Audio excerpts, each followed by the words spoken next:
ndị be anyị ekene m unu, Igbo anyị abịa. Ị chọrọ ije gụọ akwụkwọ n'efu na mba Finland?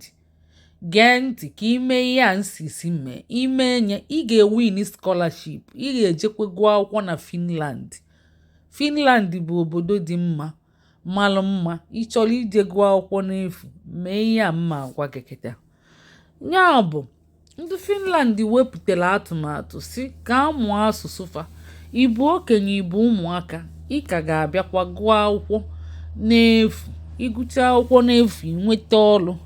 Ọ bụ ọrụ aka ka a na-ekwu maka ya. Ihe dịka kọmputa, ihe dịka nọọsịn, ihe dịka nsi nri, ọ bụ ya ka ị ga-eje wee mụọ. Nọọsịn bụ ihe ị ga-aga ịmụta mụọ ya na western world. Ị ga-eji nwunye tour all over the world. Isikwa nri professional cooking, ya bụ professional cooking. Ị ga-eji nwunye gakwa all over the world. Ebe ọbụla ị ga-enweta ọrụ, ebe ọbụla ị ga-enweta ọrụ. Ụmụnne unu bịa ịgụ akwụkwọ.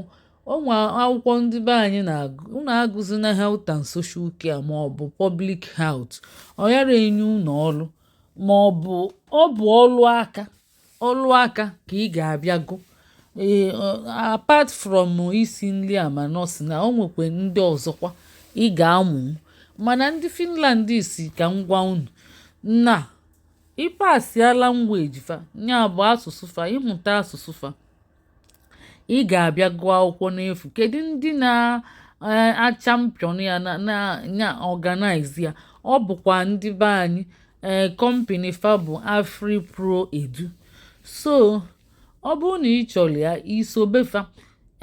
Ide afọ 14 wee luo na 17, ya 17, ị ga-eziganwu nwa gị, ma ọ bụ ịgakwa. Onwere age limit. 18 and above bụ ndị okenye, ya bụ afọ 18 wee gbagobe. Ị ga-eje mụọ language fa. Ya bụ ihe ị ga-emezi bụ na ị ga-akwụ ụgwọ akwụkwọ wee mụzie language. Ịmụcha language, ego ahụ iji mụ language kọvalụ gị ọtụtụ ihe. Ịgbagotezi, ị ga-agụkata akwụkwọ, ike gwụ gị isi na ekwusigo. Ịchọ igulide iluo na masters ma ọ na PhD, ọkwanụ scholarship unu na-achọ. Ifuru na unu enweta gị scholarship unu na-achọ, si na unu chọọ scholarship, unu enwetego nien. So unu gakwuru ndị AfriPro Edu. Ifuru ya, unu kwụọ £6,000 n'akafa. Unu luo, unu si anọ Igbo Class World zitere unu. Maka na unu wụbaga ebe ahụ, unu ekwuru onye zitere unu. Faya kwa enetu unu anya ọfụma, ịghọtago? Fayara enetu unu anya ọfụma. Unu ga-ekwusi nọ ndị Igbo Class World zitere unu. So mma etinyekwe nọmba unu ji ga-agakwulu fa, tinyelu fa. O nwere ike ntinyekwelu unu akara fa, unu gakwulu fa. Mana ihe unu ga-ekwu bụ na ọ bụ Igbo Class World zitere unu, ma unu galuo ebe ahụ. Unu aghọtago? So ijebe ịmụ asụsụ a, ọ bụ na Zoom, na gịnị, na Zoom.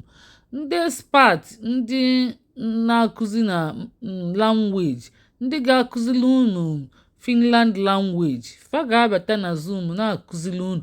A ga na-emekwa na-enye unu test ka ama ma ọ na-agakwa. Ịghọtago? Ị ga na-amụkwa akwụkwọ Monday to Friday. Ị ga na-amụ ya 1 hour kwa mbọsị, Monday to Friday. Ọkwa ifuli ya, nya ka ịmara ihe ị na-eji ịba, ka ịdị njikere ịmụ onye Monday to Friday. Ị ga-amụkwu ya ihe lụrụ 8 months. Ịghọtago ụmụnne? Success gị, ị ga-enwetakwa ihe dịka 97%. And a na-enweta ya ọfụma. So a na-akụzi, na-ege ntị. Ị nwetachara enye, mana ị ga-akwụ gịnị? €6,000 a. Ịgbakọcha anya, ihe ọ ga-apụta na naira ga-abụ ihe dịka ka m wee nye 5 million ịghọtago. So a na-akụzizili unu akụzichaziela unu mụtachazịa ihe enwe access to many things. Ụgwọ ikwuru cover akụzielu gị language ọ ga-emekwa inwetachazie nya emelu gị apply. Ndị Afro Pro Edu fa ga-emelu gị apply na skuul ihe ejezi gụba language enyekwa gị ihe iji gaa na-agụ ya material niile iji gaa na-agụ ma jọni gị niile ịmụ language fa ga na-edughelikwa gị ma documentation niile dị na ya fa ga na-afụdakwa maka ya. Fa ga na-afụ na ịbịalute enye gị support. Ọkwa afta ka ịmụchakwa language pass anya ka fa ga na-afụzi fụ na ịbịalute fụ na family ga-apply mgbe ị ga-abịakwa. Fa ga na-afụkwa na ebe ị ga-ebi so and ịchọọ ka gị na fa kwukwa okwu ị ga-akwụkwa ụgwọ. Ịchọọ ka gị na fa kwuo okwu o nwere ụgwọ ị ga-akwụ. So ma ịchọọ face to face one on one ịghọtago o nwere ụgwọ ị ga-akwụ $50 ị ga-akwụ ya. Fa nwee WhatsApp group fa nwekwa Telegram. So nkwuchekwa ya mma etinyekwa ya na Telegram nke anyị nya bụ Igbo Class World. Kedu ndị chọrọ ya fa mee ka anyị mata. Ịchọ ọnya iwelu nọmba agwa gị gaba ebe ahụ maka onwe nke a ga-aga abịa nyecha unu nọmba gwachakwa unu ihe a ga-eme unu mmebe nọmba ọzọ. Anyị nwe ọtụtụ nọmba ịbịa na wrong nọmba enene meseji gị afụ na ọ bụrụ ihe a na-akọ ebe ahụ ka ị na-akọ amara reply gị. So enye gị nọmba iyuzuo nọmba enye gị asị gị were ihe abata n'afọ akwụkwọ ịbatakwuo okwu akwụkwọ asị gị na nke a bụ marriage ịbatakwuo okwu marriage asị na nke a bụ ọrụ ịbatakwuo okwu ọrụ. Kịta ọ bụ language ka anyị na-ekwu. So anyị ga-enyekwa unu nọmba ọ ya abụ ịchọrọ ya isi na ịchọrọ ya idee maka onwe gị na ịchọrọ ya. So ndị be anyị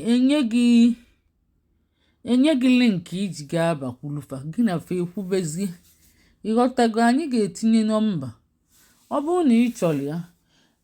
Ofu ihe ị ga-amatakwa bụ na mgbe ị ga-abịabazi ịgụ akwụkwọ ị ga-ejikwa proof of fund ịghọtago. Sọsọ ya ka ị ga-eji mana ịbịazi gụọ akwụkwọ bụ n'efu. Ịma izu ụka na-atọ gara aga anyị kwu maka ndị ga-ejegu nọọsịn nwoke na-agụ nwaanyị na-agụ ịghọtago. So mana ịchọọ ijegu nọọsịn na Finland ihe akwụ ụgwọ akwụkwọ ihe akwụ €9,000. Ọ dịkwa cheap to compare to ebe anyị nọ bụ United Kingdom. Nke United Kingdom ị ga-akwụ £20,000 ifugo ihe dị iche n'egbe na egbe. So mma agwa unu gaba